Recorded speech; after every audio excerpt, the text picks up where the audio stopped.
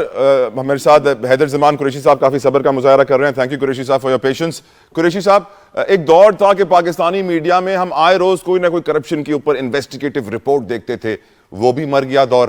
ہم دیکھتے تھے کہ آڈٹ رپورٹس آتی تھی جس میں بے قاعدگیوں کے انکشافات ہوتے تھے, اس کو ہم ڈسکس کرتے تھے, وہ بھی چلے گئے. نیب کے کیسز ہوتے تھے, وہ بھی چلے گئے. کسی کرپشن کے کیس کے اوپر کوئی بڑی سزا ہوتے ہوئے میں نے آج تک کسی کو نہیں دیکھی. آپ کی نظر میں آخر پاکستان کرپشن سے نجات کیسے پائے گا, کنسیڈرنگ کہ آئی ایم ایف آج ہمیں امبیرس کر رہا ہے قائد اعظم کی یاد دلا کے, ان کے کوٹس سنا کے اپنی اس رپورٹ میں. قریشی صاحب, حیدر زمان قریشی صاحب. جی طلحہ, آئی ہوپ ابھی آپ کو میری I can hear you clearly sir, I can hear you clearly sir, please continue. Okay, اب اتنا کچھ ایجنڈے پہ ہے طلحہ, اور اتنی بات ہو گئی, تھوڑا مجھے وقت دیجیے گا. دیکھیے, ایک حکومت کو موجودہ ہو یا ماضی کی ہو, ہم ڈیمنائز نہیں کر سکتے. آپ کے بہت ایجوکیٹڈ لوگ اور سمجھدار لوگ آپ کے ویورز ہیں.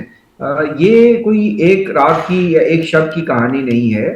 یہاں تو پورا کا پورا نظام آوا ہی بگڑا ہوا ہے, اور اس کے لیے اسٹرکچرل ریفارمز ہونے ہیں, اس کے لیے مشکل فیصلے ہونے ہیں, اس کے لیے cleaning from your own house ہونا ہے, چاہے وہ سیاسی جماعتیں ہوں, چاہے وہ سول ملٹری بیوروکریسی ہو, چاہے وہ عدلیہ ہو, چاہے وہ میڈیا ہو. میڈیا کو سٹوریز فیڈ کی جاتی تھی, ٹارگیٹڈ پولیٹیکل وکٹمائزیشن ہوتی تھی, یہ ایک فیکٹ ہے. اب میڈیا میں بہت کم لوگ ہیں جو seasoned hard core investigative journalist ہیں, تو وہ شاذر و نادر سٹوری آ جاتی ہے. لیکن سب سے زیادہ میڈیا کو تو سٹوریز کہیں نہ کہیں سے دی جاتی تھی to target the political clean and the, ایک خاص جماعت جو حکومت میں ہوتی تھی وہ دوسروں کو ٹارگیٹ کرتی تھی. بٹ ہیونگ سیڈ دیٹ, ایک بات تو اس میں مثبت ہے نا کہ we are open to transparency, چاہے پریشر میں ہی صحیح, آئی ایم ایف کنڈیشنالٹی کے ذریعے ہی صحیح. آئی ایم ایف کی وجہ سے ہم بہت سارے فیصلے تو کرتے ہیں نا, کہ ہم اپنی ٹیکس فیس کو براڈن کرنے پہ ہمارا پریشر ہے, اننیسیسری اخراجات کم کرنے کا پریشر ہے. ظاہر ہے کرپشن کم کریں گے تو گورنمنٹ کی کٹی میں ریونیو آئے گا. اب یہ کرپشن جو ہے یہ ایک سیکٹر میں نہیں ہے, یہ بزنس میں بھی ہے, آرگنائز کارپوریٹ سیکٹرز میں کرپشن ہے, پالیسی ڈومین میں کرپشن ہے, جیسے شوگر, سیمنٹ, کارٹلائزیشن ہے, ان کے لیے پالیسیز بنائی جاتی ہیں, وہ پیسے کماتے ہیں, اس کے ریزلٹ میں ٹیکس ایویژن ہے. اسی طریقے سے اسمگلنگ ہے, افغان ٹرانزٹ ٹریڈ ہے, اور طریقے ہیں جہاں سے بلیڈنگ آف دی اکانومی ہوتی ہے, اسٹیٹ اونڈ انٹرپرائزز ہیں. یہ سب کچھ ایڈ آن ہو کے ہی جی ڈی پی میں بہتری لاتا ہے, اور آپ کی ٹیکس بیس بڑھتی ہے اور گروتھ ہوتی ہے. اب ہمارا ایک اور بھی المیہ ہے, ہم 25ویں آئی ایم ایف پروگرام میں ہیں, اور جو مرضی آپ تنقید کر لیں, قریشی صاحب نے بھی کی, احمد اویس صاحب نے بھی کی, یہ رائزنگ اینڈ شائننگ گروتھ جو ہے یہ تو بوم اور بس سائیکل ہے. پاکستان 5.5-6% کی گروتھ کا متحمل نہیں ہوتا. جب جب آئی اس کے بعد ہمارے پاس 18-20 ارب ڈالر کا ڈیفیسٹ آ جاتا ہے, اور پھر ہمیں کرنسی ڈی ویلیو کرنی پڑتی ہے, then we have to go. تو اس سے بہتر ہے کہ ایک سسٹینیبل گروتھ ہو 2.5-3-4% کے بیچ میں, اور ہم لیجٹمیٹلی ایکسپورٹس کو بلڈ اپ کریں, اکانومی کو سٹیبل کریں. جہاں تک پولیٹیکل سٹیبلٹی کی بات ہے, یقیناً اس میں ٹیررزم اور ریجنل سٹیبلٹی اور پولیٹیکل سٹیبلٹی یہ تمام چیزیں ہیں. رول آف لا بھی ضروری ہے, انویسٹمنٹ پروٹیکشن بھی ہے. اب جب ہمارے ماں عبدلیہ نے ریکو ڈیک اور زرلو انرجی اور اس قسم کے بڑے ہی کوسچنیبل فیصلے دیے, تو اس ملک میں کون فارن ڈائریکٹ انویسٹمنٹ کرے گا, اور اگر کرے گا تو اس کو ریلیف نہیں ملے گی. اور جہاں انویسٹمنٹ ہو جاتی ہے تو ہمارے ایف بی آر کے جو بابوز ہیں وہ وہاں پہ پہنچ جاتے ہیں. یعنی کیبنٹ اپرووڈ پالیسی ہو, چاہے آٹو کی ہو, چاہے سیمنٹ کے لیے ہو, چاہے ایسی چیز کے لیے ہو, وہ جو ایگزیمپشنز ہوتی ہیں اس کے اوپر وہ دوبارہ ٹیکسیشن لگا دیتے ہیں اور لیٹیگیشن شروع ہو جاتی ہے. تو it's a very complex problem. پھر اسٹیٹ اونڈ انٹرپرائزز ہیں, 1000 ارب اس میں بلیڈ ہو رہے ہیں. ہم کب سے کہہ رہے ہیں کہ ان کو ریسٹرکچر کریں گے, پرائیویٹائز کریں گے. اب ماضی کی حکومت نے جو کیا وہ جی بہت گروتھ ہوگی, کمال ہو گیا, تو بھائی 18 ارب 20 ارب ڈالر کا آپ کو برنک آف ڈیفالٹ پہ. اب یہاں ایک صاحب کہہ رہے تھے کہ ہم کہاں جھوٹ بول رہے ہیں, آپ کہاں ڈیفالٹ کر رہے تھے. ڈیفالٹ ہو جاتا تو آپ کا حشر نشر ہو جاتا, پھر آپ کو جنگیں لڑنی پڑ گئیں. ویسے میرا سوال یہاں پہ میرا سوال پلیز قریشی صاحب, میرا آپ سے سوال, قریشی صاحب آپ سے سوال. آپ نے کہا ڈیفالٹ ہو جاتے تو حشر نشر ہو جاتا. سر سری لنکا ڈیفالٹ ہوا, کیا حشر نشر ہوا؟ وہ تو اپنے پیروں پہ کھڑا ہو گیا ہے سر. نہیں, پاکستان اگر ڈیفالٹ کرتا تو آپ کے پہلے دن کا جو اوپننگ ریٹ ہوتا روپی کا, وہ شاید وہ جب ہمارے ڈالر اکاؤنٹ فریز ہوئے تھے اس وقت بھی سر ڈالر کہاں چلا گیا تھا؟ ہم سروائیو کر جاتے. It's not like we would have died اگر ہم ڈیفالٹ ہو جاتے سر. نہیں sir, it's easier said than done. اور ہم زیادہ خوفناک شکل دکھا دیتے ہیں کہ sir default. It's not that scary. مجھے ایک بریک لینی ہے سر. Default is not an ideal situation. We have come out of it نا, and we have a very سر پاکستانی قوم بڑی ریزیلینٹ ہے سر, اتنا میں نے دیکھ لیا. مشکل سے مشکل وقت میں ہم نکل آئیں گے. بالکل مجھے یقین ہے اپنی قوم کے اوپر. اچھا وقت آگے آ رہا ہے, ٹیکس بیس بڑھنی چاہیے, ریفارمز ہونے چاہیے, اور انشاءاللہ کرپشن انڈیکس نیچے جائے گی نا. اب یہ رپورٹ آ گئی ہے, اگر 2 سال میں 5000 ٹریلین کی کرپشن ہے یا اثاثے نیب نے اکٹھے کیے ہیں, تو نیب کو آپ یہ اس کا کریڈٹ دیں نا نیب کو کہ انہوں نے جو 20 سال میں اتنے اثاثے. سر نیب جس دن سزا دے گا نا, جس دن کرپٹ افسر تختہ دار پہ لٹکے گا سر, اس دن ہم داد دیں گے, تعریف کریں گے. لیکن یہ تو بہت آٹے میں زیرے کے برابر ہے. یہ IMF کہہ رہا ہے کہ یہ تو بہت چھوٹا حصہ ہے کرپشن کا جو ریکور ہوا ہے. کرپشن بہت بڑی. بات کریں گے کہ ہم عدلیہ کی بات کریں گے, اور عدلیہ کے اندر ہم جانتے ہیں کہ سپریم کورٹ کی ججز نے 27ویں آئینی ترمیم کے خلاف اجتماعی استعفے کی تجویز دی تھی, جس کو مسترد کر دیا گیا فل کورٹ کی میٹنگ کے اندر. اور ججز کی حکومت یا کسی حکومتی ادارے کو خط لکھنے کے بجائے براہ راست بات کرنی چاہیے تھی, یہ کہنا تھا چیف جسٹس یحییٰ آفریدی کا. 14 تاریخ کو یہ اجلاس ہوا تھا, آج اس کی ڈیٹیل سامنے آئی ہیں. لیکن ایٹ دا سیم ٹائم بتایا جا رہا ہے کہ جو 27ویں آئینی ترمیم کے بعد حکومت کے پاس یہ پاور آ گئی ہے کہ وہ کسی بھی جج کو اس کی کنسنٹ کے بغیر ٹرانسفر کر سکتی ہے. تو کچھ ججز ہیں جن کو شاید تربت ٹرانسفر کیا جا رہا ہے اسلام آباد سے, اور آبویس اسلام آباد سے کوئی جج تربت نہیں جائے گا جہاں پہ حالات اتنے خراب ہوں. تو ایک سچویشن کریٹ ہوگی سپریم جوڈیشل کاؤنسل کے اندر. عدلیہ کا اوور آل جس وقت ڈھانچہ ہم دیکھ رہے ہیں تبدیلی کے بعد, اس میں کیا بہتری آئی ہے نہیں آئی ہے. یہ جو استعفے, اختلافات, ٹرانسفر کی باتیں ہیں, اجتماعی استعفوں کی باتیں ہیں, گفتگو کا آغاز کرتے ہیں. احمد اویس صاحب, آپ کی نظر میں اس وقت جو ساری صورتحال ہے عدلیہ کے اندر, جس طریقے سے ہم دیکھ رہے ہیں کہ اختلافات بھی بڑھ رہے ہیں, تربت ٹرانسفر کرنے کی باتیں ہو رہی ہیں آنریبل اسلام آباد ہائی کورٹ کے ججز کو, where are we heading Ahmad Awais sahib? Judiciary کے بارے میں IMF نے بھی بولا ہے کہ وہاں پہ آزادی ایٹ رسک ہے. ڈیزاسٹر آف 25 ہے یہ اس سال کا, اور سب سے بڑا پاکستان کا ڈیزاسٹر جو ہے وہ یہ ہے کہ جہاں پہ سپریم کورٹ کی کیا عدالتوں کی حیثیت کو بالکل ختم کر دیا. سپریم کورٹ کی حیثیت کا عالم یہ ہے کہ آج 1 ہفتہ ہو گیا لاہور میں سپریم کورٹ کی رجسٹری میں کوئی کیس کو درج نہیں کرتے ہیں, نیا کیس داخل کرتے ہیں تو وہ کہہ رہے ہیں جی ہمیں انسٹرکشن ہی نہیں ہے کہ یہ کیس پتہ نہیں کہاں جانا ہے. اب اندازہ لگائیے کہ یہ کیسے رجال ہے اور یہ کیفیت ہے پاکستان کی اس وقت کہ لوگوں کے لمیٹیشن ایکسپائر. اگر عدالتیں آزاد ہوتی تو عدالتوں کے حکم کے اوپر عمران خان کی بہنیں ان سے مل پاتی. This is what you are trying to say. میں یہ بھی کہہ رہا ہوں, اور اس کے بعد عدالتیں آزاد ہوتی ہیں تو وہ بار بار وہ عدالت حکم دے رہی ہے کہ جا کے یہ چیف منسٹر جو ہے KPK کے جا کے مل لیں عمران خان کو, اور اس کے باوجود وہ جیل کا سپرنٹ جو ہے وہ اتنا پاورفل ہے کہ چیف جسٹس کا یا عدالت کے سپیریئر عدالت کے حکم کو بھی ٹینک اٹھا کر. چلیں مجھے آگے بڑھنے دیں. Haider Zaman Qureshi sahab, your view on the whole situation sir. ججز کی انڈیپینڈنس اور 26ویں اور 27ویں آرمی ترمیم کا کوئی ریلیونس ہی نہیں ہے, اور یہ جو ڈیبیٹ ہو رہی ہے یہ ایک بالکل امیوزنگ ڈیبیٹ ہے, اور بہت ساری جگہوں پہ ہو رہی ہے کہ ان کی امپارشیلٹی, ان کی جس جج کو اپنی ٹرانسفر کا خدشہ ہو اس جج کو تو شاید بینچ پہ ہونا ہی نہیں چاہیے. اور اگر فوج کے افسران, اگر سول بیوروکریسی, اگر پرائیویٹ سیکٹر میں سب لوگ جو ہیں اسی ڈر پہ اور اسی نخرے پہ پبلک سروس میں آئیں کہ ہماری ٹرانسفر ہو جائے گی اور ہم تربت میں نہیں, کیوں تربت میں پاکستان کے لوگ نہیں رہتے, ان کو انصاف نہیں چاہیے؟ یعنی ان کے لیے سر وہاں کے حالات ایسے ہیں سر, آپ بھی نہیں جانا چاہیں گے سر, وہاں کے حالات ایسے ہیں آپ بھی نہیں جانا چاہیں گے.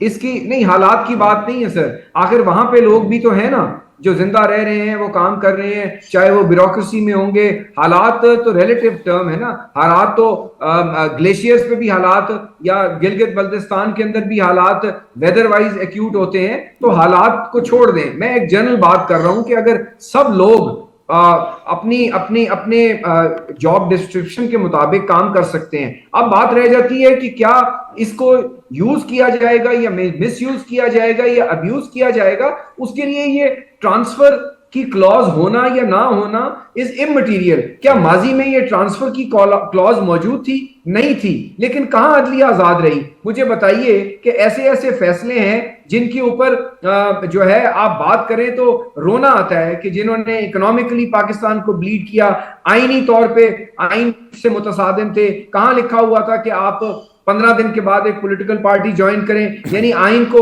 ظفر علی شاہ میں آئین کی ترمیم کا اجازت نامہ دے دیا گیا. کیا وہ آئینی فیصلہ تھا؟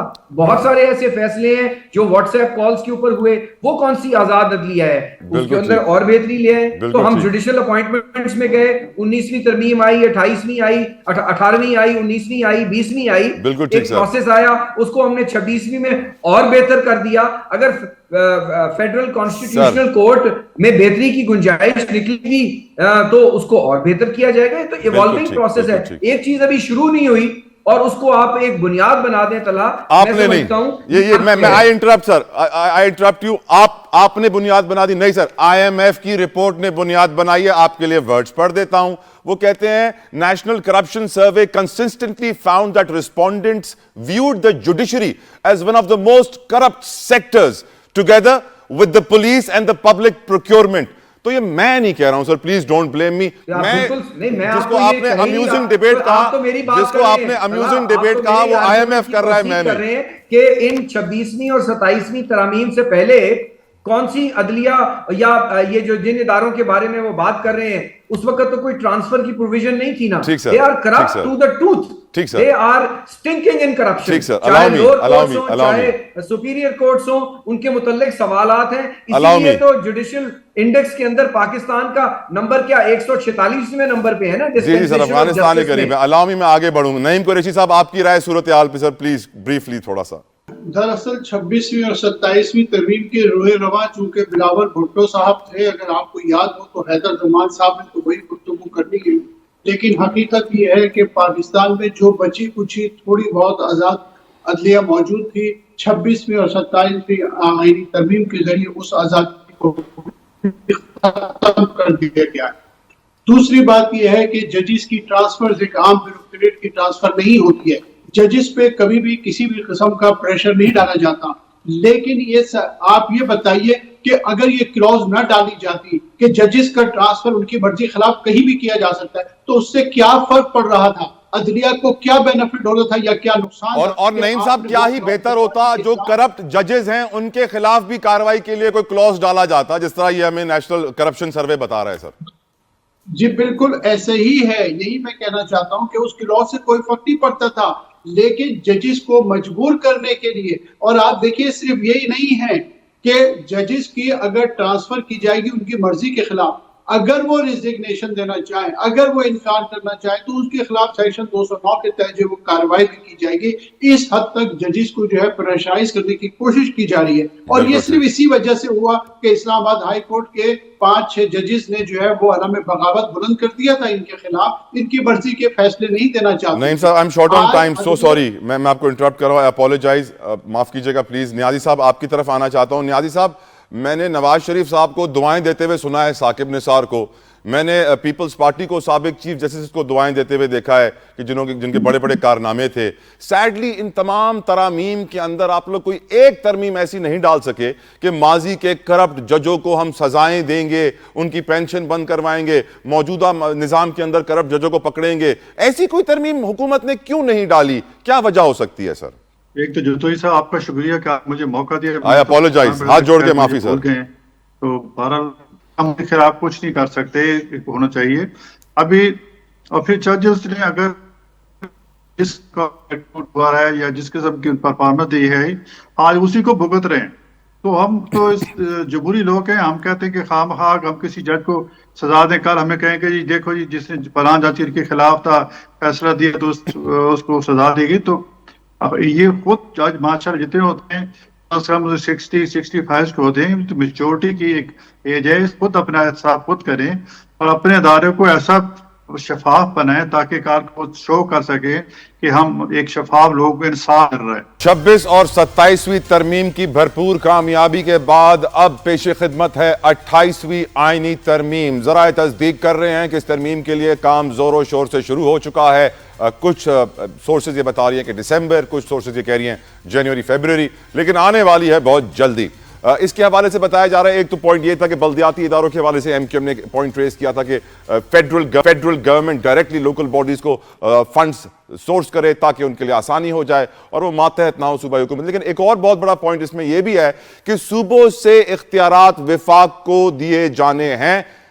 سورسز یہ کنفرم کر رہی ہیں بائی ہک اور بائی کروک دیے جانے ہیں.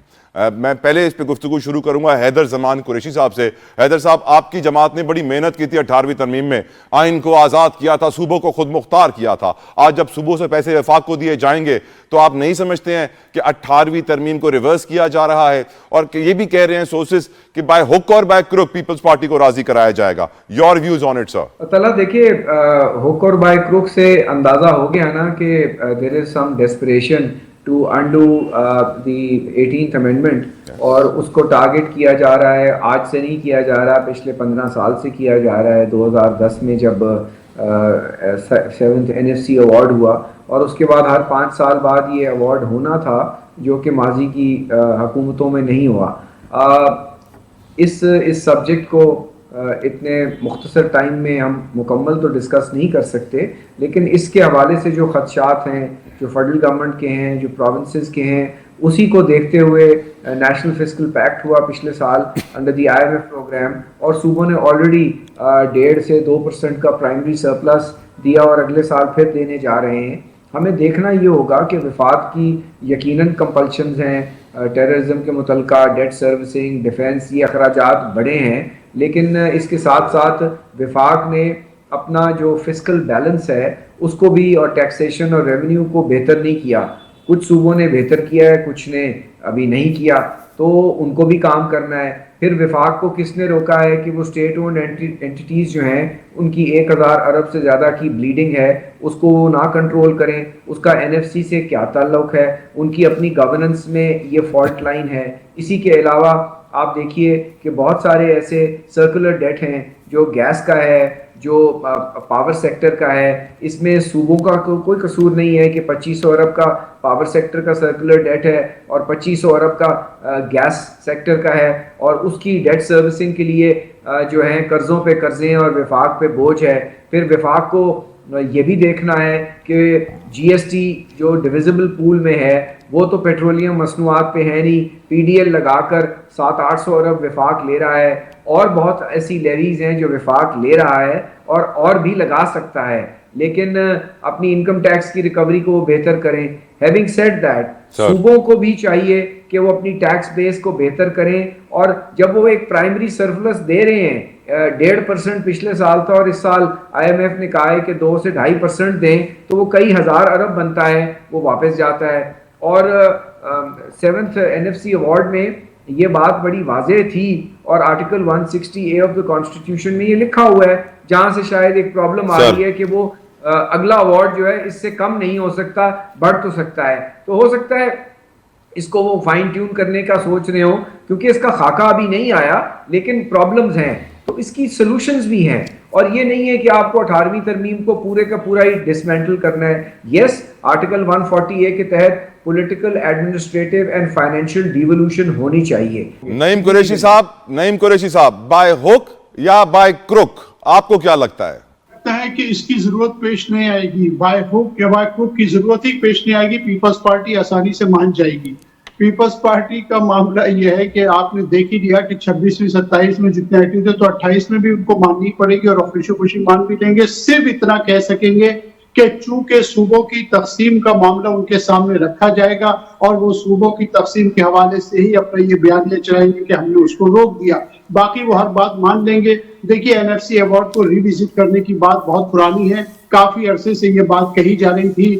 مفتہ اسماعیل صاحب اس کے سب سے بڑے ایڈوکیٹ تھے کہ وفاقی حکومت کے پاس صوبوں کو 57.5% دینے کے بعد بہت کم بچتا ہے, اور ڈیفنس کے اوپر جتنا خرچہ ہے وہ سب فیڈرل گورنمنٹ کو کرنا پڑتا ہے. آپ کو یاد ہوگا کہ پچھلی ایک تقریر میں شہباز شریف صاحب نے یہ بات کہی تھی بلاول بھٹو صاحب کی موجودگی میں کہ آپ اس پہ غور کریں کہ آخر وفاقی حکومت جو ہے وہ تمام خرچہ اٹھاتی ہے. تو اس حوالے سے میں سمجھتا ہوں کہ NFC ایوارڈ ایک ایسی واحد چیز ہے جس کو اگر تھوڑا ریوزٹ کر لیا جائے تو برا نہیں ہے. دوسری بات یہ ہے کہ یہ بھی بات بھی حیدر زمان صاحب نے یہ بات بڑی اچھی کہی ہے کہ ضروری نہیں ہے کہ 18 امینڈمنٹ کو پوری امینڈمنٹ کو ہی آپ رول بیک کر دیں, اس میں جو چیزیں ہیں ان کو بھی رول بیک کیا جا سکتا ہے. دوسری بات یہ ہے کہ بلدیاتی انتخابات کے حوالے سے جو کلوز ہے 140 کی جو بات ہو رہی ہے وہ بالکل درست ہے. اس میں واقعتاً چونکہ چاروں ہی صوبوں میں میرا خیال ہے یہ صورتحال ہے کہ صوبائی حکومتیں جو ہیں وہ اختیارات جو ہیں وہ نچلی سطح پر لے کر نہیں جاتی ہیں. تھینک یو نعیم قریشی صاحب, تھینک یو حیدر زمان قریشی صاحب فار یور پریشیس ٹائم. جزاک اللہ خیر. جو ہمیشہ کرتا ہوں کہ یا اللہ ہمارے حکمرانوں کو ملک و قوم کے وسیع تر مفاد میں بہتر فیصلے کرنے کی توفیق عطا فرما. آپ بھی میرے ساتھ کہیے آمین. I'll see you Monday next. Until then, اللہ حافظ.